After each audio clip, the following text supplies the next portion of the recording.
Database concept. ठीक है, database के कॉन्सेप्ट्स पढ़ेंगे हम। तो पहला है database. A database is an organize collection of data. Database एक ऑर्गेनाइज कलेक्शन होता है डेटा का ही। Software use to manage databases is called database management system. जो सॉफ्टवेयर हम यूज करते हैं डेटाबेस को मैनेज करने के लिए, उसको कहते हैं डेटाबेस मैनेजमेंट सिस्टम। दूसरा है रिलेशनल डेटाबेस।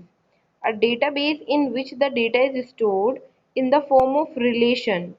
एक ऐसा डेटाबेस जिसमें डेटा स्टोर हो रिलेशन की फॉर्म में, उसको हम टेबल्स कहते हैं। रिलेशंस जो होते हैं उनको हम टेबल्स भी कहते हैं। Is called a relational database.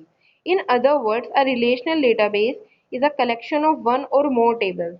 Relational database collection होता है एक या एक से ज़्यादा टेबल्स का। ठीक है।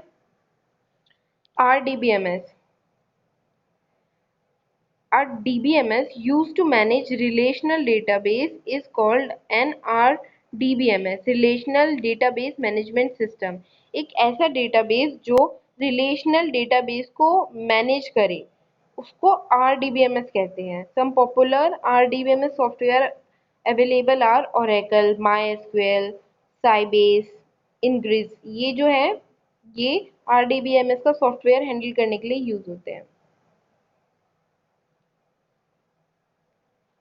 Next,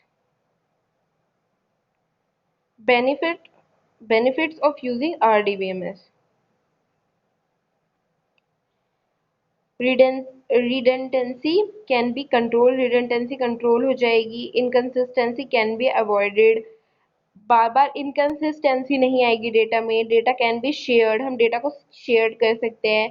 security restrictions can be applied. Security restrictions लगा सकते हैं जिससे हमारा डेटा मोर सिक्योर होगा। ठीक है। रिडंडेंसी का मतलब है कि एक ही डेटा दो बार नहीं आएगा। Okay. Now next is MySQL। It is an open source RDBMS software. It is available free of cost.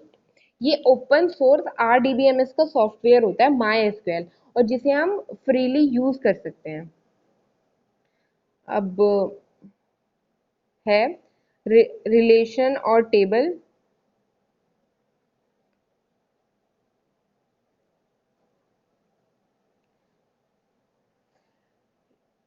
Relation और टेबल, ये टेबल को ही हम रिलेशन कहते हैं इन टर्म्स ऑफ SQL और इन टर्म्स ऑफ डेटाबेस।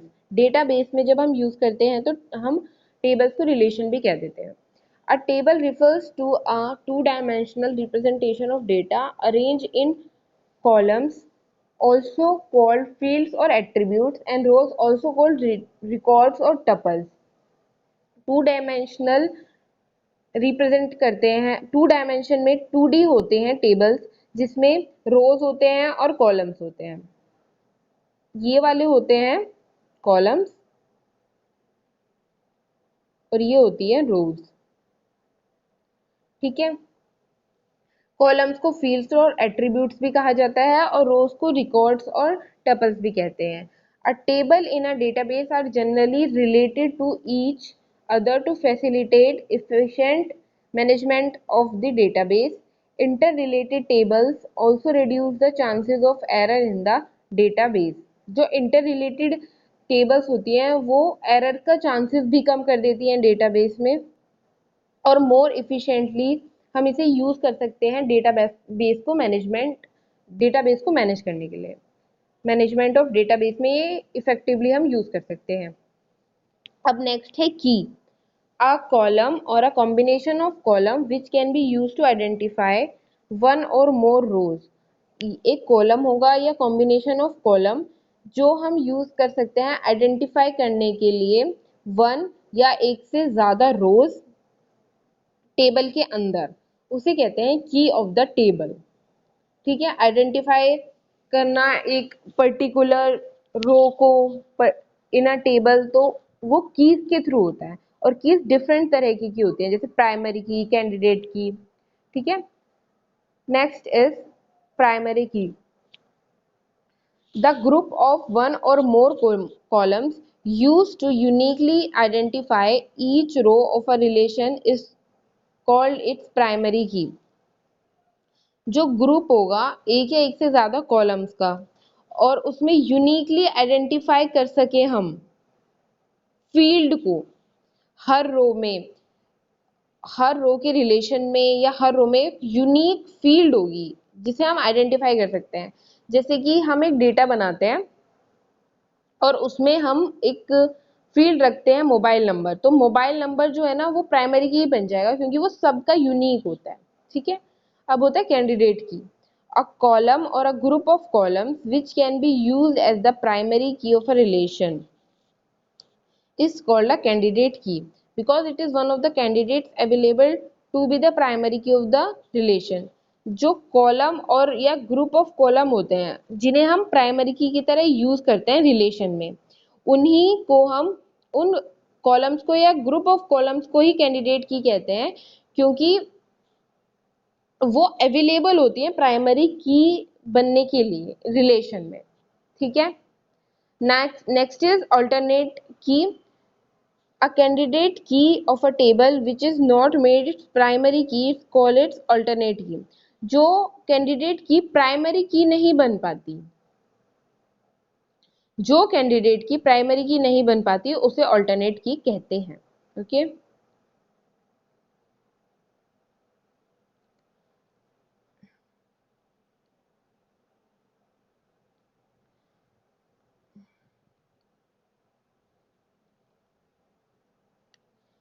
अब इसमें दिया हुआ है एग्जाम्पल, उसकी तरह हमें समझना है। Think of the functioning of computerize school library. School library की फंक्शनिंग का एग्जाम्पल लिया हुआ है। In a school library there are books which are issued to the student and staff। School library में बुक्स होती हैं जो स्कूल के स्टूडेंट्स को मिलती है, स्टाफ को मिलती हैं। These books are also written after a certain period of time. For proper functioning of this system the librarian maintains a database and organize collection of data which contains the relevant data of books, student and staff। देखो, एक library में क्या होता है, books allot होती है students को, staff को, अब वो कुछ पीरियड के बाद, कुछ टाइम पीरियड के बाद रिटर्न करनी होती है। जो लाइब्रेरियन होता है वो एक ऑर्गेनाइज डेटा बना के रखता है बुक्स का, स्टूडेंट्स का और स्टाफ का।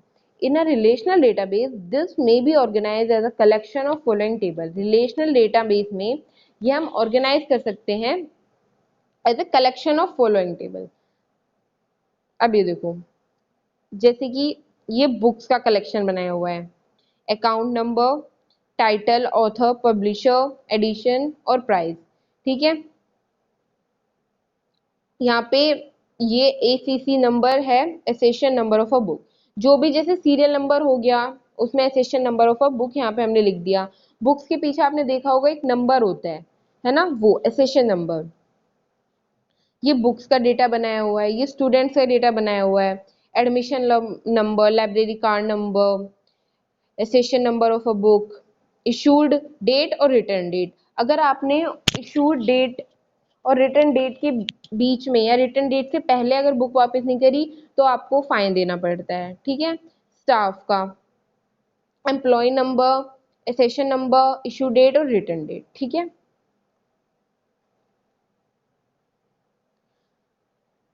ये एग्जाम्पल है जिस तरह हम डेटा क्रिएट कर सकते हैं।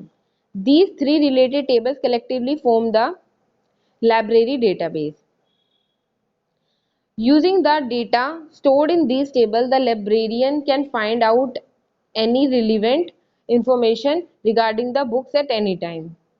ठीक है, इनके थ्रू वो कभी भी कुछ भी सर्च कर सकती है, जैसे कि बुक की लिस्ट, कौन सा पब्लिशर है, स्पेसिफिक पब्लिशर की बुक अवेलेबल है लाइब्रेरी में या नहीं है, क्या प्राइस था बुक का। ठीक है, तो इस तरीके से डेटाबेस क्रिएट होते हैं। तो आपका होमवर्क ये है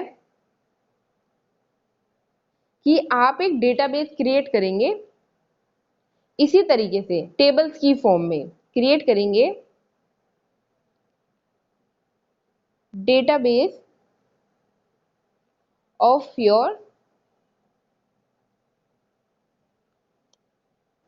बुक्स। ठीक है, जैसे कि उसका एसेशन नंबर, वो आप कुछ भी दे सकते हो, वो आप अपनी मर्जी से दे सकते हो, टाइटल, ऑथर, पब्लिशर कौन सा होगा, एडिशन कौन सा है या प्राइस क्या है, ठीक है।